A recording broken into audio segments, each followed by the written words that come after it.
नमस्कार दोस्तों, मैं Parasnath life high study IAS में आपका स्वागत है। आज हम लोग राजा महेंद्र प्रताप सिंह राज्य विश्वविद्यालय अलीगढ़ के बीएड सेकेंड ईयर एग्जाम 2023 जो 16 मई 2023 को एग्जाम होने जा रहा है तथा साथ ही आगरा यूनिवर्सिटी का जो BEd second year re exam 2022-23 होने जा रहा है, उसके लिए पेपर 205 अर्थात पर्यावरणीय शिक्षा या इन्वायरमेंटल एजुकेशन का फुल प्रैक्टिस सेट 10 हल करेंगे। इसके पहले 9 प्रैक्टिस सेट हल कर चुके हैं हम लोग। डिस्क्रिप्शन में लिंक दिया गया है, आप लोग जाकर देख लीजिएगा। इसके टॉप 75 अति महत्वपूर्ण प्रश्न हल करेंगे। यहाँ से निश्चित रूप से एग्जाम में प्रश्नों के सेम टू सेम आने की संभावना है, इसलिए आप लोग वीडियो को पूरा देखिएगा। यह पेपर 40 अंक का होगा। 75 प्रश्न राजा महेंद्र प्रताप सिंह यूनिवर्सिटी में और 100 प्रश्न आगरा यूनिवर्सिटी में दिया रहेगा। 50 प्रश्न हल करना होगा आप लोगों को, अर्थात एक प्रश्न 0.8 अंक का होगा और समय 1 घंटे 30 मिनट अर्थात 90 मिनट का होगा। इस पेपर में पास होने के लिए आप लोगों को कम से कम 16 अंक प्राप्त करना होगा और अर्थात 20 प्रश्न सही करना होगा। दोस्तों, प्रश्नों पर आएँ, लेकिन उसके पहले प्लीज़ आप लोग वीडियो को ज़्यादा से ज़्यादा शेयर कीजिए जिससे सभी लोगों को लाभ हो सके। यदि आप लोग चैनल को सब्सक्राइब नहीं किए हैं तो चैनल को सब्सक्राइब कीजिए तथा वीडियो को लाइक और शेयर जरूर कीजिए, इससे मोटिवेशन मिलता है। आइए देखते हैं प्रश्नों को। पेपर 205B अर्थात पर्यावरणीय शिक्षा, इसका फुल प्रैक्टिस सेट 10 हल करेंगे। मैं पहले ही बता चुका हूँ, BD 205 में वैकल्पिक है, अर्थात 5 में से कोई भी आप एक पेपर को रख सकते हैं। तो हम लोग पर्यावरणीय शिक्षा को देख रहे हैं और इस पॉइंट को आप लोग ध्यान रखना। अगर आपको BD 205 का प्लेलिस्ट चाहिए, कई बच्चे बोलते हैं, तो जो दिया गया है आपके पास PDF है, उसमें जैसे आप यहाँ पर क्लिक करेंगे आप प्लेलिस्ट में पहुँच जाएंगे। सारे वीडियो अर्थात 9-10 जो भी रहेंगे सारे वीडियो आप क्रम से देख सकते हैं, इसका ध्यान रखना। आइए देखते हैं प्रश्नों को। कुछ प्रश्न इसमें संदेह रहता है, उस प्रश्न को हम यहाँ पर ठीक कर लेते हैं यदि कोई प्रश्न लगता है कि उसका गलत है। तो 2 प्रश्न हैं जिसमें आपको सुधार करना है। पहला प्रश्न है, ग्लोबल वार्मिंग है ए एक प्रकाश रासायनिक प्रभाव, बी एक प्रकाश रासायनिक अभिक्रिया, सी एक रासायनिक अभिक्रिया, डी इनमें से कोई नहीं। तो ग्लोबल वार्मिंग क्या है, तो इसका सही जवाब हो जाएगा, ध्यान रखना, ए एक प्रकाश रासायनिक प्रभाव। मॉडल पेपर में जो दिया हुआ है ये गलत दिया गया है, ठीक है। तो ग्लोबल वार्मिंग क्या है, एक प्रकाश रासायनिक प्रभाव है, ठीक है, इफेक्ट है। ग्लोबल वार्मिंग क्या है, तो एक प्रभाव है। ये इसका सही जवाब था। दूसरा प्रश्न है, संपोषित विकास शब्द का सर्वप्रथम प्रयोग किया गया था। ध्यान रखना, इसका सही जवाब है ए 1960 में। गूगल में देखेंगे तो मिल जाएगा, बुक में कहीं 1962 दिया हुआ है। तो इस पॉइंट को आप लोग ध्यान रखना। मॉडल में दिया है 1990 जो कि गलत है। तो संपोषित विकास शब्द का सर्वप्रथम प्रयोग किया गया था तो सन 1960 में। दोनों प्रश्नों को ध्यान रखना, महत्वपूर्ण है और एग्जाम में आ सकता है, ठीक है। तो ग्लोबल वार्मिंग क्या है, तो ग्लोबल वार्मिंग एक प्रकाश रासायनिक प्रभाव है और संपोषित विकास शब्द का सर्वप्रथम प्रयोग किया गया था तो 1960 में। आइए देखते हैं आज के प्रैक्टिस सेट का पहला प्रश्न। विश्व पर्यावरण दिवस कब मनाया जाता है, इसका सही जवाब हो जाएगा बी 5 जून। इसका थीम भी आपको पता होना चाहिए, ध्यान रखना। पर्यावरण दिवस 2022 की थीम क्या है, मोस्ट इंपॉर्टेंट में रखिएगा। पर्यावरण दिवस कब मनाया जाता है, 5 जून को। इसकी थीम क्या है, तो सिर्फ एक पृथ्वी, ओनली वन अर्थ, ठीक है। इसकी थीम है सिर्फ एक पृथ्वी। और 2021 की थीम क्या थी, ये भी पूछा गया है। तो विश्व पर्यावरण दिवस 2021 की थीम क्या है, तो पारिस्थितिकी तंत्र की बहाली, इकोसिस्टम रिस्टोरेशन। पृथ्वी दिवस को भी हमने लिख दिया, यहाँ पर देख लीजिएगा। तो पृथ्वी दिवस 2022 और 23 दोनों की थीम एक ही है, हमारे ग्रह में निवेश करें, इन्वेस्ट इन आवर प्लेनेट, ठीक है। तो पृथ्वी दिवस 2022-23 दोनों की थीम क्या है, हमारे ग्रह में निवेश करें। महत्वपूर्ण है, आप लोग ध्यान रखना, बाकी आप देख लीजिए तो महत्वपूर्ण नहीं है। अगला प्रश्न है, निम्न में से कौन सा उपयोग वनों पर आधारित है।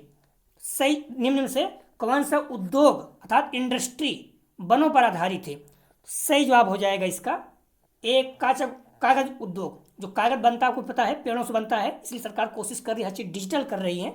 आप तो अगर कागज बनेगा तो जाहिर बात है आपको पेड़ या फिर वन काटेंगे, तो इसलिए जो है मैक्सिमम चीज़ें डिजिटल कर रहा है।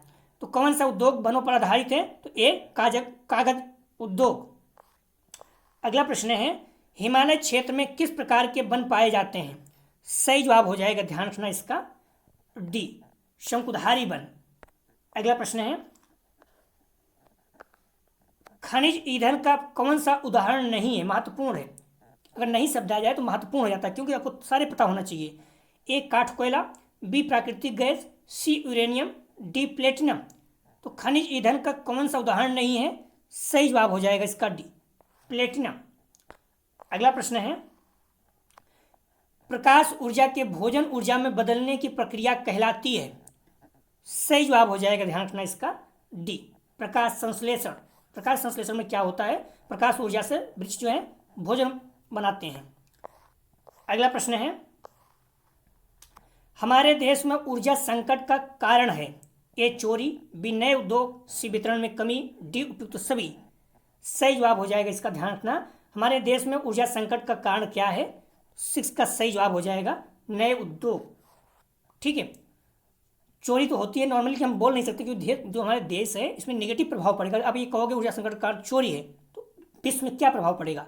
और वितरण में कमी, ये नॉर्मली चीज़ें नहीं है। तो जो नए उद्योग हैं इनका एक तरह से हमारे देश में ऊर्जा का संकट क्या है? तो नए उद्योग। ठीक है, बी इसका सही जवाब है। अगला प्रश्न है, नर्मदा बचाओ आंदोलन से कौन संबंधित है? महत्वपूर्ण है, ध्यान रखना। तो इसका सही जवाब हो जाएगा ए, बाबा आमटे। ठीक है, नाना पाटेकर, सॉरी मेघा पाटेकर जी तो हैं ही, लेकिन अगर वो नहीं है तो उनके साथ कई लोग और भी थे। तो नर्मदा बचाओ आंदोलन से कौन संबंधित है? सही जवाब हो जाएगा ए, बाबा आमटे जी भी संबंधित थे। ठीक है, मेधा पाटेकर इसका मुख्य रूप से नर्मदा बचाओ आंदोलन के संस्थापक के नाम से जानी जाती हैं, लेकिन उन्होंने नर्मदा बचाओ आंदोलन की शुरुआत की थी। मुख्य कार्यकर्ता में मेधा पाटेकर के अलावा अनिल पटेल, बुकर सम्मान से सम्मानित की गई, अरुंधति राय और बाबा आमटे आज भी शामिल हैं। ठीक है, तो आप लोग ध्यान रखना, मेधा पाटेकर साथ साथ हैं ही, लेकिन अनिल पटेल और अरुंधति राय, बाबा आमटे, ये लोग भी हैं। ठीक है, नर्मदा बचाओ आंदोलन से संबंधित हैं। अगला प्रश्न है, अतिवृष्टि से होने वाली आपदा को कहते हैं? सही जवाब हो जाएगा इसका ए, बाढ़। सबसे ज्यादा प्राकृतिक आपदा आने वाली भी बाढ़ ही है, प्रश्न पूछा गया है। अगला प्रश्न है, सुनामी शब्द किस भाषा से है? सही जवाब हो जाएगा 9 का बी, जापानी है। अगला प्रश्न है, ध्वनि प्रदूषण का मापन होता है? सही जवाब हो जाएगा ए, डेसिबल पैमाने। और डेसिबल को किससे इंडिकेट करते हैं, लिखते हैं? तो ध्यान रखना, डी, बी, डी स्मॉल में और बी जो है कैपिटल में। इस पॉइंट को भी आप लोग ध्यान रखना। ठीक है, पूछा गया है। सही जवाब हो जाएगा 10 का ए। हम्बली रिक्वेस्ट है, आप लोग वीडियो को ज़्यादा से ज़्यादा शेयर कीजिए अपने कॉलेज, ग्रुप, दोस्त यार जो भी हैं, और जिस कॉलेज में आप बीएड एग्जाम देने जाते हैं वहाँ भी इस चैनल के बारे में बताइए प्लीज़। और जिस कॉलेज से आप बीएड कर रहे हैं वहाँ भी जो आपके जूनियर हैं, फर्स्ट ईयर वाले हैं, उनका फर्स्ट सेमेस्टर हम लोग प्रैक्टिस सेट हल कर चुके हैं। सेकंड सेमेस्टर जो 21 जून से पेपर शुरू हो गया है, उसका भी प्रैक्टिस सेट 17 के बाद शुरू कर देंगे। तो इसलिए प्लीज़ अपने जूनियर को भी बताइए, जिससे उन्हें भी लाभ हो सके। हम्बली रिक्वेस्ट है, और वीडियो को लाइक जरूर कीजिए। तुलसी का पौधा कम करता है? सही जवाब हो जाएगा इसका ए, वायु पॉल्यूशन को, क्योंकि तुलसी का पौधा जो है ऑक्सीजन बहुत ज़्यादा उत्पन्न करता है, इसलिए लोग इसको घर के आंगन में लगाते हैं। अगला प्रश्न है, साफ सुथरा प्रदूषण मुक्त का ऊर्जा स्रोत है? मुफ्त का अर्थात फ्री में, साफ सुथरा प्रदूषण मुफ्त का ऊर्जा स्रोत है। सही जवाब हो जाएगा बी, सौर ऊर्जा। ये साफ सुथरी भी है, प्रदूषण मुक्त है और फ्री में है। अगला प्रश्न है, डीडीटी है? सही जवाब हो जाएगा सी, नॉन बायोडिग्रेडेबल प्रदूषक, अर्थात ये नष्ट नहीं होता है। अविघटनीय प्रदूषक, नॉन बायोडिग्रेडेबल प्रदूषक, plastic, DDT, Benjamin hexa chloride, ये सारे जो हैं आते हैं। ठीक है, तो अर्थात अविघटनीय प्रदूषक कौन कौन आते हैं? तो डीडीटी, बेंजीन, ठीक है, प्लास्टिक, हेक्सा क्लोराइड सभी। डीडीटी या डाइफिनाइल ट्राइक्लोरोएथेन एक रंगहीन, स्वादहीन, लगभग गंधहीन क्रिस्टल रासायनिक है। बायोडिग्रेडेबल में कौन कौन से आते हैं? घर का कूड़ा, पशुओं का मल, मूत्र, सीवेज। बायोडिग्रेडेबल मतलब जो नष्ट हो जाते हैं। अगला प्रश्न है, जल से जल वाष्प में परिवर्तन होने की प्रक्रिया कहलाती है? सही जवाब हो जाएगा ए, वाष्पीकरण। अगला प्रश्न है, समस्त शाकाहारी जीव कहलाते हैं? सही जवाब हो जाएगा बी, प्राथमिक उपभोक्ता। अगला प्रश्न है, किसी खाद्य श्रृंखला में पौधे हैं। सही जवाब हो जाएगा ए, उत्पादक। अगला प्रश्न है, रासायनिक खाद है। सही जवाब हो जाएगा सी, यूरिया। गोबर खाद, कंपोस्ट, ये क्या है? जैविक खाद है। अगला प्रश्न है, इकोलॉजिकल खाद्य श्रृंखला में मनुष्य है एक। सही जवाब हो जाएगा सी, उपभोक्ता मनुष्य है। ठीक, उत्पादक तो पेड़ पौधे होते हैं। ठीक है, अपघटक जो होते हैं, जो जीव जंतु होते हैं, वो सब होते हैं। अगला प्रश्न है, अफ्रीका के घास क्षेत्र कहे जाते हैं। सही जवाब हो जाएगा 19 का डी, सवाना। सारे घास क्षेत्र जो हैं, अगर पता हो तो अच्छी बात है। पंपास अर्जेंटीना का है, पियरी जो है अमेरिका का है, बेल्ट जो है घास क्षेत्र दक्षिण अफ्रीका का, और डाउन्स घास क्षेत्र ऑस्ट्रेलिया का है। ठीक है, सवाना जो है ये घास क्षेत्र उत्तरी अफ्रीका और ऑस्ट्रेलिया में है। ठीक, इस पॉइंट को भी आप लोग थोड़ा से ध्यान रखना। अगला प्रश्न है, पहली बार पारिस्थितिकी शब्द किसने प्रयोग किया। सही जवाब हो जाएगा 20 का डी, अर्नेस्ट हैकेल। अगला प्रश्न है, भारत का राष्ट्रीय पशु है। सही जवाब हो जाएगा इसका बी, बाघ। अगला प्रश्न है, निम्नलिखित में से कौन ग्रीन हाउस गैस नहीं है। सही जवाब हो जाएगा 22 का ए, ऑक्सीजन नहीं है। बाकी chlorofluoro carbon, methane, carbon dioxide सभी ग्रीन हाउस गैस हैं। अगला प्रश्न है, एलपीजी विस्तृत रूप है अर्थात फुल फॉर्म है। सही जवाब हो जाएगा ए, लिक्विड पेट्रोलियम गैस। ए इसका सही जवाब है। एलपीजी में मुख्यतः प्रोपेन और ब्यूटेन गैस होती है। सीएनजी का मुख्य संघटक क्या होता है? मीथेन। इसमें 75 से 98% जो होता है मीथेन पाया जाता है सीएनजी में। सूर्य है एक, क्या है सूर्य? सही जवाब हो जाएगा बी, सूर्य क्या है? तारा है। सूर्य की जो चारों ग्रह जो सूर्य की जो चारों तरफ चक्कर लगाते हैं उसे ग्रह कहते हैं, और ग्रह की जो चारों तरफ चक्कर लगाते हैं उन्हें उपग्रह कहते हैं। जैसे पृथ्वी क्या है? ग्रह है, क्योंकि सूर्य की चारों तरफ चक्कर लगाती है, और पृथ्वी की चारों तरफ जो है चंद्रमा चक्कर लगाता है, इसलिए चंद्रमा क्या हो गया? उपग्रह हो गया।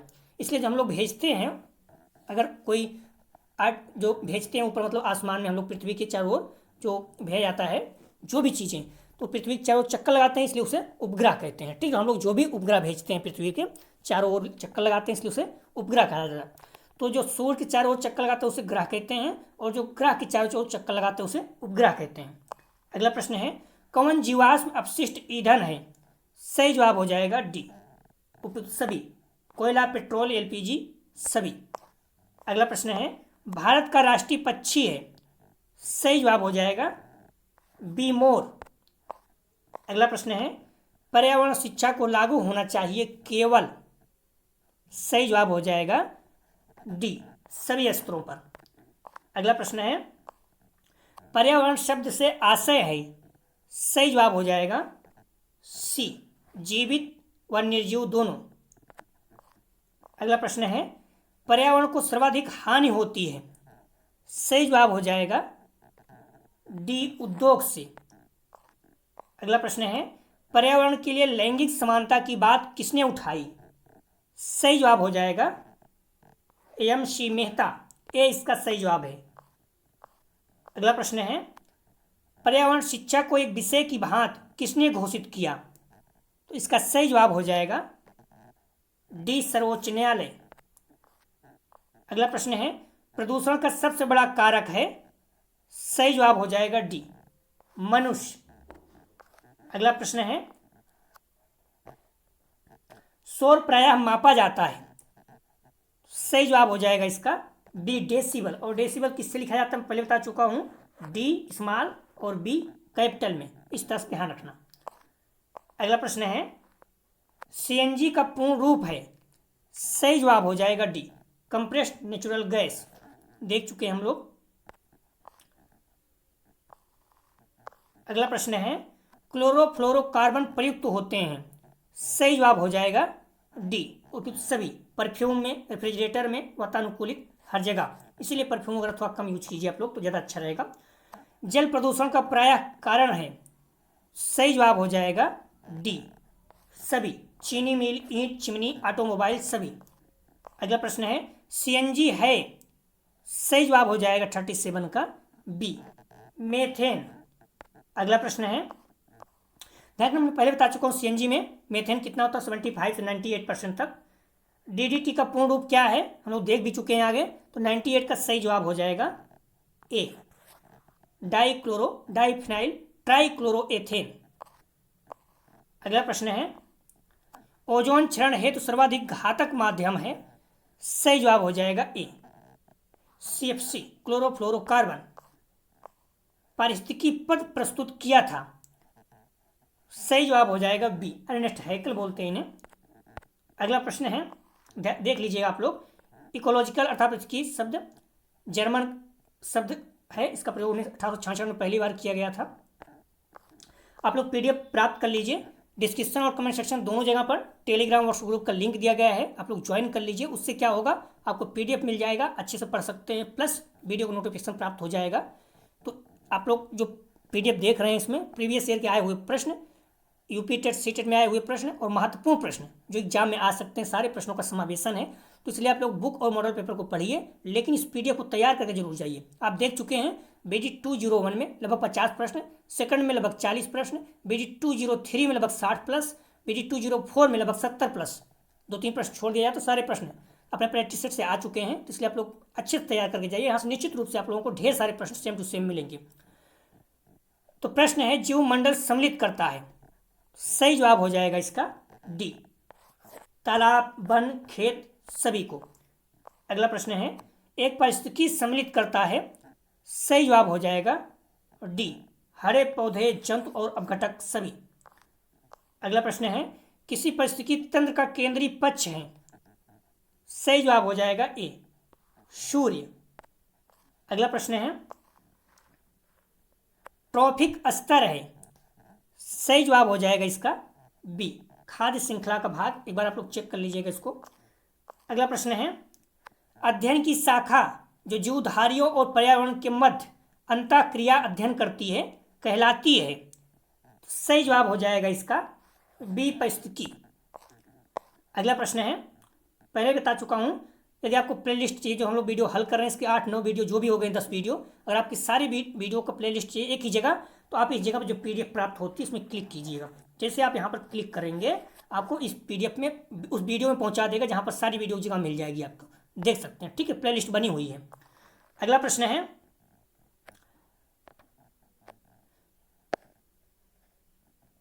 जीवमंडल व जीवधारियों के मध्य संतुलन को कहा जाता है? तो सही जवाब हो जाएगा 46 का, ध्यान रखना, ए, पारिस्थितिकी संतुलन। अगला प्रश्न है, शाकाहारी कहे जाते हैं? सही जवाब हो जाएगा सी, प्राथमिक उपभोक्ता। अगला प्रश्न है, प्रकाश संश्लेषण का उत्पाद होता है? सही जवाब हो जाएगा डी, ए बी दोनों। प्रकाश संश्लेषण भोजन और ऑक्सीजन दोनों बनता है। ठीक है, प्रकाश संश्लेषण जब वृक्ष करते हैं तो ऑक्सीजन उत्पन्न करते ही है, साथ साथ अपना भोजन भी बनाते हैं। कार्बन डाइऑक्साइड नहीं उत्पन्न करते, कार्बन डाइऑक्साइड अवशोषित करते हैं। अगला प्रश्न है, मानव है? सही जवाब हो जाएगा 49 का डी, प्राथमिक द्वितीयक उपभोक्ता। मानव जो है प्राथमिक और द्वितीयक दोनों है, फल फूल भी खाता है और मांस भी खाता है। उत्पादकों का भोजन करने वाले जीवधारियों को कहा जाता है? सही जवाब हो जाएगा ए, शाकाहारी। पेड़ पौधों को जो खाते हैं उन सबको क्या कहा जाता है? शाकाहारी। इसे हिरन हो गया। पृथ्वी दिवस मनाया जाता है? सही जवाब हो जाएगा इसका सी, 22 अप्रैल को। आप लोग ध्यान रखना, 22 मार्च को विश्व जल दिवस, 22 अप्रैल को पृथ्वी दिवस और 22 मई को जैव विविधता दिवस, तीनों 22 मार्च, 22 अप्रैल, 22 मई।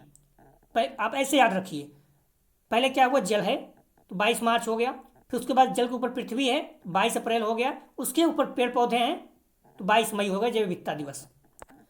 अगला प्रश्न है, ध्यान रखना आप लोग देख लेना, पृथ्वी दिवस 2022-23 दोनों की थीम जो है सेम है। कोई पूछे 2022 पूछे 23 पूछे, दोनों इन्वेस्ट इन आवर प्लेनेट, हमारे ग्रह में निवेश करें, ये इसकी थीम में पूछा जा चुका है।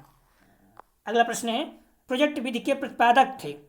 सही जवाब हो जाएगा बी, किलपैट्रिक जॉन ड्यूई के शिष्य थे। प्रोजेक्ट विद की मूल अवधारणा जॉन ड्यूई के द्वारा दी गई थी तथा उनके शिष्य किलपैट्रिक ने प्रोजेक्ट विद की प्रतिपादन किया। अगला प्रश्न है, प्रदर्शन विधि है, सही जवाब हो जाएगा सी, शिक्षक केंद्रित, क्षमता केंद्रित। प्रदर्शन विधि क्या है, सही जवाब हो जाएगा सी। अगला प्रश्न है, यह विधि विषयी समूह से प्रश्नों के द्वारा आंकड़े एकत्रित करती है। सही जवाब हो जाएगा डी, सर्वेक्षण द्वारा। अगला प्रश्न है, इनमें से कौन सी विधि सबसे पुरानी है। सही जवाब हो जाएगा बी, भाषण। अगला प्रश्न है, कौन सी विधि सर्वाधिक विषय वस्तु न्यूनतम समय में प्रदान कर सकती है। सही जवाब हो जाएगा ए, भाषण। बाकी आप लोग चेक कर लीजिएगा, किसी भी प्रश्न संदेह है तो आप लोग चेक कर लीजिए, बुक या गूगल जहाँ भी मिले कमेंट सेक्शन में जरूर बताइए। कई बच्चे करते हैं जिससे क्या होता है, सुधार हो जाता है, जो प्रश्न उनको त्रुटियाँ रहती हैं। प्रश्न है, यह विधि किसी कार्य को करने के क्रमवार प्रक्रिया करके सिखाती है। सही जवाब हो जाएगा सी, प्रदर्शन। अगला प्रश्न है, राष्ट्रीय पुरस्कार से सम्मानित सर्वोत्तम फिल्म वाटर वॉरियर जो कि जल संरक्षण से संबंधित है के निर्देशक हैं। सही जवाब हो जाएगा बी, शांतनु सेन। अगला प्रश्न है, 2019-20 में पहली बार प्राथमिक से माध्यमिक स्तर पर इको क्लब हेतु अनुदान किसके द्वारा दिया गया। सही जवाब हो जाएगा ए, समग्र शिक्षा। अगला प्रश्न है, इको क्लब का उद्देश्य नहीं है, ध्यान रखना महत्वपूर्ण है, इको क्लब का उद्देश्य नहीं है। सही जवाब हो जाएगा डी, छात्रों को प्लास्टिक बैग के प्रयोग हेतु प्रेरित करना। हम लोग देख भी चुके हैं, जो प्लास्टिक का बैग होता है ये कभी नष्ट नहीं होता है, तो इसलिए इसका प्रयोग नहीं किया, इसलिए सरकार इस पर बैन भी लगा रही है, तो ये जो है नहीं है। बाकी छात्रों को अपने आसपास के क्षेत्र साफ रखने हेतु प्रेरित करना, पौधे लगाने की व्यवस्था करना, लाउड स्पीकर के विरुद्ध अभियान, तीनों हैं। अगला प्रश्न है, पर्यावरण अध्ययन है। सही जवाब हो जाएगा 61 का सी, ए बी दोनों, अंतर विषयक, बहुविषयक, अंतर अनुशासनात्मक, ट्रांसडिसिप्लिनरी दोनों। अगला प्रश्न है, किसकी पहुंच सर्वाधिक है। सही जवाब हो जाएगा ए, ध्यान रखना, अगर आप देखा जाए किसकी पहुंच सर्वाधिक है तो प्रिंट मीडिया की, ठीक है, नॉर्मली पहुंच की बात कर रहा है। अगला प्रश्न है, प्रोजेक्ट विधि का अंतिम चरण है। सही जवाब हो जाएगा सी, मूल्यांकन। अगला प्रश्न है, वानप्रस्थ की आयु है। सही जवाब हो जाएगा सी, 50 से 75 वर्ष जो है ये वानप्रस्थ की आयु है, ठीक है। अगला प्रश्न है, 4 आश्रम है, आप लोग ध्यान देख लीजिएगा, ब्रह्मचर्य, गृहस्थ, वानप्रस्थ और संन्यास। ब्रह्मचर्य में क्या क्या आता है, जन्म से 25 वर्ष तक शैक्षिक उपलब्धियां और बौद्धिक विकास होता है। गृहस्थ आश्रम 25 से 50 वर्ष तक होता है, सामाजिक विकास हेतु, धर्म, अर्थ, काम की प्राप्ति हेतु। तीसरा है वानप्रस्थ 50 से 75 आध्यात्मिक उत्कर्ष हेतु, और चौथा है संन्यास 75 से 100 मोक्ष प्राप्त करना। अगला प्रश्न है, जैव विविधता के लिए खतरा है। सही जवाब हो जाएगा डी, सभी, प्रदूषण, प्राकृतिक वास का विनाश, ग्लोबल वार्मिंग, सभी जो है जैव विविधता के लिए खतरे हैं। अगला प्रश्न है, अम्लीय वर्षा उत्पन्न करने वाली मुख्य गैसें हैं। सही जवाब हो जाएगा 66 का ए, सल्फर डाइऑक्साइड और नाइट्रोजन ऑक्साइड। अगला ध्यान रखना, अम्ल वर्षा में अम्ल 2 प्रकार के वायु प्रदूषणों से आते हैं, कौन कौन से, SO2, NO2, जिन्हें सल्फर डाइऑक्साइड और नाइट्रोजन ऑक्साइड कहा जाता है। इन गैसों से जब वर्षा जल से क्रिया होती है तो सल्फ्यूरिक एसिड H2SO4 और नाइट्रिक एसिड बनाते हैं, जो वर्षा के साथ ही बरसते हैं। ऐसी वर्षा को अम्लीय वर्षा कहा जाता है। एसिड सल्फ्यूरिक एसिड का फार्मूला आप लोग याद रखना, H2SO4, ये पीछे में भी पूछा गया है 1-2 बार। अगला प्रश्न है, पर्यावरण उन समस्त दशाओं का योग है। ध्यान रखना, पर्यावरण उन समस्त दशाओं का योग है जिसमें जीव विकास करता है। उपयुक्त परिभाषा किसकी है।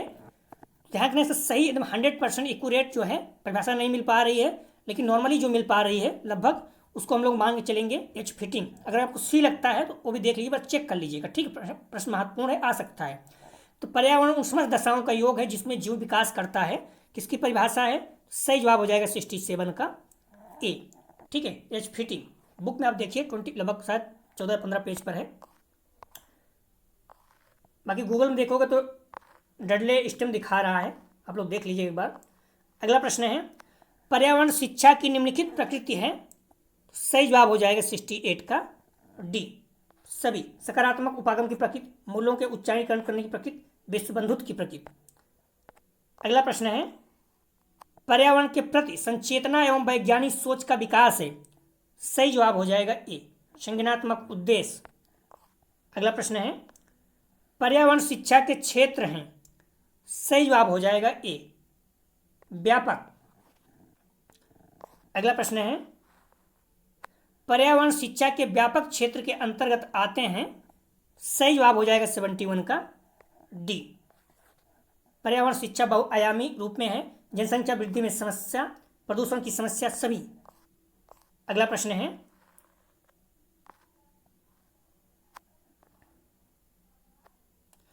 मनोगत्यात्मक क्रियात्मक उद्देश्य के अंतर्गत आते हैं। सही जवाब हो जाएगा 72 का डी, ए और बी दोनों। पर्यावरण सुरक्षा संरक्षण कार्यक्रम में भाग लेना, पर्यावरण खेल क्लब आदि में सहभागिता और प्रोत्साहन, दोनों। अगला प्रश्न है, अंतर्राष्ट्रीय पर्यावरण दिवस कब मनाया जाता है? तो आप लोग देख भी चुके हैं, ये 5 जून है इसका। बाकी आप देख लीजिएगा थीम वगैरह। अगला प्रश्न है, पर्यावरण जागरूकता के लिए प्रथम अंतर्राष्ट्रीय सम्मेलन का आयोजन हुआ। सही जवाब हो जाएगा डी, 1972 स्टॉकहोम स्वीडन में है। अगला प्रश्न है, विश्व जनसंख्या दिवस मनाया जाता है। विश्व जनसंख्या दिवस है। सही जवाब हो जाएगा सी, 11 जुलाई को विश्व जनसंख्या दिवस मनाया जाता है। तो दोस्तों यह था पेपर 205B का फुल प्रैक्टिस सेट 10। अगला जो हम लोग हल करेंगे 11, देखते हैं 1-1.5 घंटे बाद हो जाएगा तो करेंगे। हमारी रिक्वेस्ट, आप लोग वीडियो को ज़्यादा शेयर कीजिए, कॉलेज ग्रुप दोस्त यार जो भी हैं, और वीडियो को लाइक जरूर कीजिए, इससे कोई नुकसान नहीं होता है। जहाँ भी एग्जाम देने जाते हैं वहाँ भी इस चैनल के बारे में जरूर बताएं प्लीज़।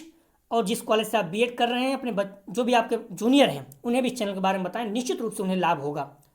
और आप लोग टेलीग्राम और व्हाट्सएप दोनों का लिंक डिस्क्रिप्शन और कमेंट सेक्शन दोनों जगह पर दिया गया है, तो ज्वाइन कर लीजिए, जिससे आपको PDF प्राप्त हो सके और नोटिफिकेशन भी मिलता रहे। हमारी रिक्वेस्ट है वीडियो को लाइक और शेयर जरूर करें। वीडियो देखने के लिए धन्यवाद दोस्तों।